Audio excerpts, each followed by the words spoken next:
हमने तो बहू को अपनाया, लेकिन बहू ने कभी हमें नहीं अपनाया। राघव जी मंदिर की सीढ़ियाँ चढ़ते चढ़ते हांफने लग गए तो थोड़ी देर के लिए बैठ गए। बस हो गई हिम्मत खत्म। अरे क्यों इतनी कठिन मनौती मान लेते हो जब पूरी करनी इतनी कठिन हो। सुनंदा ने भी साथ में ही बैठते हुए टोक दिया था। अरे बाउरी, ये तो भोलेनाथ हैं जो इतने में ही भक्त की मन की मुराद पूरी कर दी, वरना तो उनके लिए भी मैंने कठिन काम ही सौंपा था। मेरे बेटे की इतनी बड़ी नौकरी लग गई। मुझ जैसे साधारण किसान के बेटे का बैंक में मैनेजर बना दिया। सब महादेव की कृपा से ही संभव हुआ है। जब मेरे महादेव इतनी बड़ी मुराद पूरी कर दिए तो फिर ये सीढ़ियाँ चढ़ना क्या कठिन है। चुटकियों में पूरी कर लूँगा। अत्यधिक उत्साह और आनंद से राघव जी ने कहा तो सुनंदा भी प्रमुदित हो गई। सही बात है, भगवान ने हमारी मन की साथ पूरी कर दी। इनका जितना भी आभार करूं कम है। ये मनौती तो अभी पूरी हो जाएगी। चलिए उठिए फिर। हर्षित मानसिकता से व्यक्ति किसी भी भारी काम को हल्का बना सकता है। दोनों ने तेजी से मंदिर की शेष सीढ़ियाँ पूरी की। एक पूरी आम चढ़ाने की मनौती भी पूरी की। मंदिर समिति ने आम की व्यवस्था कर दी थी। जितने भी भिक्षा मांगने वाले मंदिर परिसर में बैठे थे, सबको पूरा आम वितरित कराना और बदले में इन सब की अनमोल दुआओं का खजाना मिलना वास्तव में अद्भुत एहसास है। राघव जी पत्नी संग प्रसाद बांटते यही सोच रहे, मैं अब नियमित यहाँ आकर इनके लिए कुछ करता रहूँगा। विचार उठ रहा था उनके मन में। तभी से वो अक्सर उस मंदिर में जाने लगे थे और जरूरत की वस्तुएं भी बांटने लगे थे। ये पापा माँ को खैरात बांटने का बड़ा शौक चढ़ा रहता है। इतना उन निकम्मों आलसियों भिखारियों को बांटने के बजाय बचत करना चाहिए तो बुढ़ापे में काम आए। बहू सालू की बात सुनकर बेटे वैभव ने क्या जवाब दिया ये तो राघव जी नहीं सुन पाए थे, लेकिन बहू की इस बात ने उन्हें आने वाले बुढ़ापे के लिए सतर्क जरूर कर दिया था। इसीलिए जब वैभव ने नौकरी और शादी के बाद शहर चलकर रहने के लिए आग्रह किया तो वो बेटे के प्रेमपूर्ण आग्रह को स्वीकार करते हुए सुनंदा के साथ शहर आ गए थे। लेकिन रोज सुनंदा से वापस गांव चलने की बात किया करते रहते थे। हालांकि हर बार सुनंदा डपट देती थी, कैसी बात कर रहे हैं आप? मैं तो अपने बेटे बहू के पास आई हूँ, ये कोई पराए हैं क्या? पूरा अधिकार है हमारा इनके साथ रहने का और अपनी सेवा करवाने का। आपको गांव की याद आती है तो आप अकेले ही हो आइए, मैं तो यहीं रहूँगी। क्यों बेटा? तो वैभव भी साथ में हंस देता था। हाँ पापा, माँ सही कह रही हैं, अब यही आपका घर है। ये गांव वाँव जाने की बात आप भूल जाइए। बहुत रह लिए गांव में, अब यहीं आराम से रहिए। लेकिन बहू चुप ही रहती थी।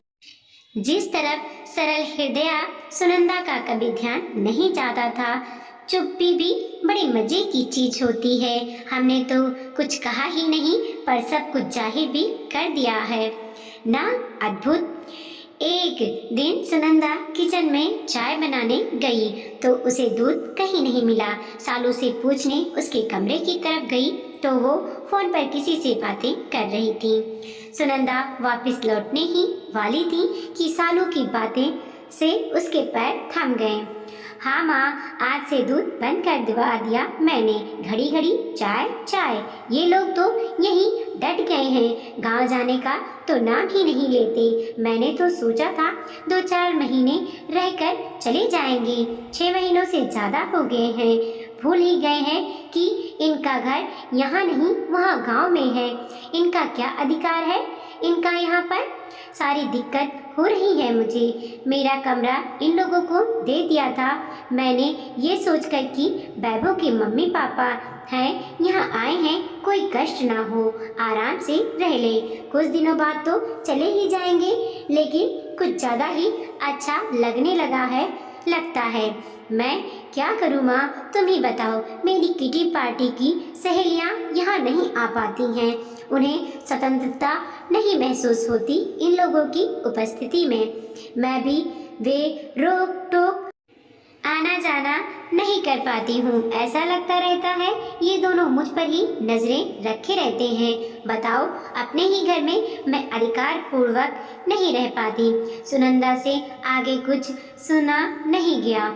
उनके पैरों तले जमीन खिसक गई थी। वैभव के माँ पापा, मेरी बहू कह रही है ये, क्या इसके कुछ नहीं लगते हम? आंखें छलक आई उसकी। मेरा बेटा मेरी कोख का जाया बेटा, जिसके जन्म की, जिसकी नौकरी की हम दोनों ने मनौती मानी, मंदिर की सीढ़ियाँ लागी, हमेशा उसके सुख और आनंदित जीवन की प्रार्थना की। उसके जीवन में हम दोनों रोड़ा बन गए हैं। हमारे यहाँ रहने से मेरी बहू को, मेरे दुलारे बेटे की पत्नी कितनी दुखी है, कितने कष्ट में है, इस तरफ तो हमारा कभी ध्यान नहीं गया। हमने तो अपने आप को अलग माना ही नहीं, पर बहू ने कभी हमें अपनाया ही नहीं। अरे ये तो घर है, कोई समस्या है भी तो आपस में बता दो, सुलझा लो। हम तो अपनी समस्या बता देते हैं। मेरे बेटे हैं, मेरी बहू है, मेरा पूरा अधिकार है यहाँ, और हम यहाँ मेरे अधिकार नहीं रहेंगे तो कहाँ रहेंगे? क्या हमारा यहाँ रहना ठीक है, लेकिन यहाँ से जाना वैभव को तो खराब लगेगा। कितना खुश रहता है मेरे हाथों का खाना खाकर, बातें कर कर। कितना दुखी हो जाएगा अचानक मेरे जाने की बात सुनकर। मैं उसको सालों की कोई बात बता नहीं सकती, वो और दुखी हो जाएगा। सालों से सवाल जवाब करने लगेगा, लड़ाई होगी मेरे ही घर में, मेरे ही आंखों के सामने, मेरी बेटी बहू में मेरे कारण लड़ाई होगी। नहीं नहीं, ईश्वर ऐसा नहीं होने दूंगी। अरे सुनंदा, चाय कहाँ है? अभी तक बनी नहीं। पति की आवाज़ ने उनकी विचारधारा भंग की। सही कहते रहते हैं ये भी कि गांव चलना है। सच में मेरा अधिकार तो उसी घर पर है। अचानक सुनंदा का गला भर आया। सुनिए, ज़्यादा चाय आपको नुकसान करती है, इसीलिए मैंने नहीं बनाई। अब तो भोजन का समय हो गया है, सीधे खाना खा लीजिए।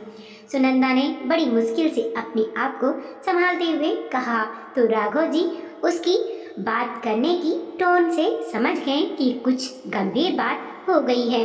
क्या बात है सुनंदा, मुझे बताओ। उनके पूछते ही सुनंदा भरभरा कर रो पड़ी। चलिए हम लोग गांव चलते हैं, मुझे गांव के घर की याद आ रही है। बहुत दिन हो गए यहाँ। हमारा घर कितना गंदा हो गया होगा, इतने दिनों में उसका कोई रख रखाव भी नहीं हुआ होगा।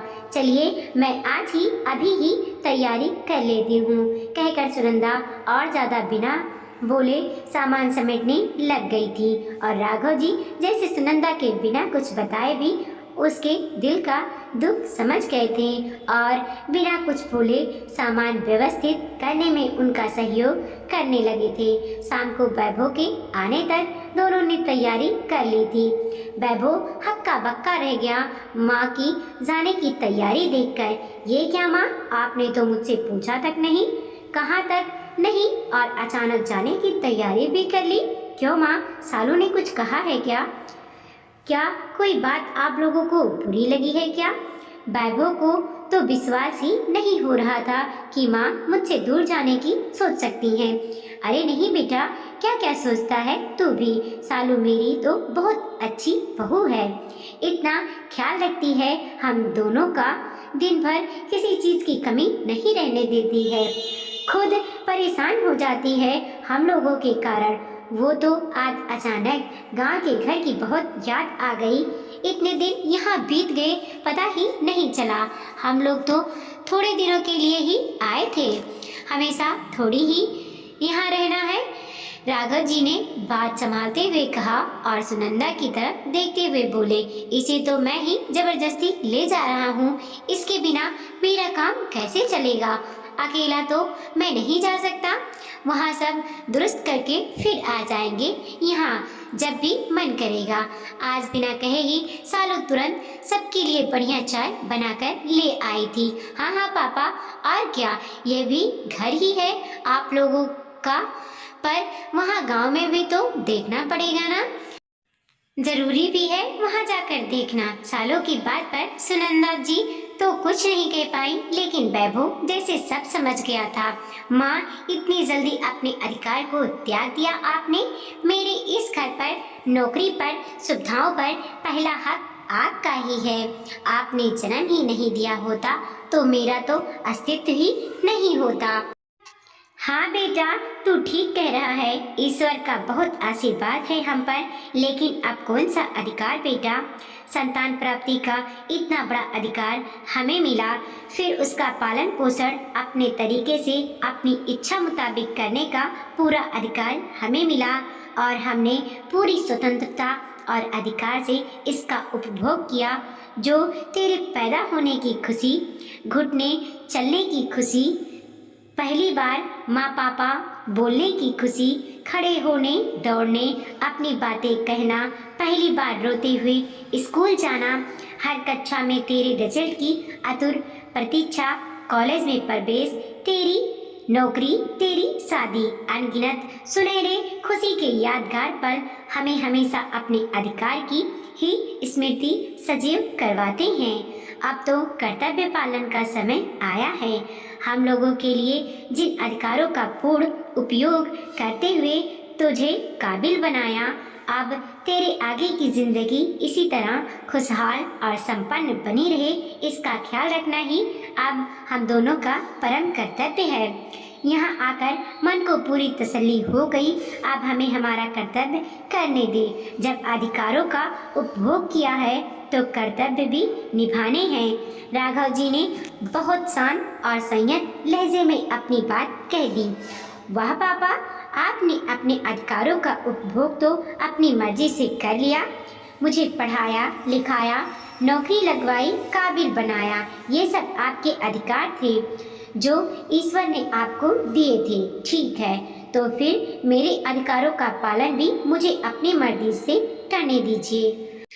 पापा की प्रश्नवाचक निगाहों को देखकर वो फिर बोल उठा। हाँ पापा, जैसे ईश्वर ने संतान प्राप्ति और उसके लालन पालन का पूरा अधिकार आपको दिया है, वैसे ही मुझे भी ईश्वर द्वारा प्राप्त अपने माँ पापा का ख्याल करने, प्यार करने का पूरा अधिकार प्रदान किया है। अभी तक मैंने हमेशा आप लोगों की हर बात बिना आनाकानी किए मानी है। अपना कर्तव्य समझकर आज आप लोग मुझसे अपने इस अधिकार का अपनी इच्छा मुताबिक उपयोग करने की स्वतंत्रता क्यों छीन रहे हैं। आप लोग भी अब मुझे अपने इस अधिकार का उपभोग और उपयोग करने दीजिए। पापा की तरह ही बहुत शांत और संयत लहजे में कहते हुए उसने फिर से कहा, पापा, मैंने ये कब कहा गांव का घर घर नहीं है, उसकी देखभाल नहीं होनी चाहिए, लेकिन अकेले आप लोगों का ही घर है क्या? वो मेरा भी तो है। मैं भी साथ चलूँगा, रख रखाव मैं भी करवाऊँगा। साथ में अकेले आप लोग कैसे करेंगे? ऑफिस से छुट्टी ले लेता हूँ 10 दिनों की। कल चलते हैं सब लोग। सालू का मन नहीं तो वह यहीं रुक सकती है। मैं माँ पापा के साथ वहाँ की साफ सफाई करवा कर वापिस साथ में लेता आऊँगा। वैभव ने दृढ़ता से कहा और बाहर चला गया। लाजवाब हो गए थे माँ पापा। अधिकार और कर्तव्य की जो परिभाषा वो अपने बेटे को समझा रहे थे, उनके बेटे ने उनकी सरल व्याख्या उन्हीं को समझा दी थी। राघव और सुनंदा आज फिर से उसी गांव के मंदिर में मिठाइयाँ और कपड़े बांटते हुए ईश्वर का आभार और उन गरीबों की दुआ इसीलिए ले रहे थे कि ईश्वर ने जिस बेटे का अधिकार उन्हें दिया है उसकी ज़िंदगी खुशहाल और सुखी रहे।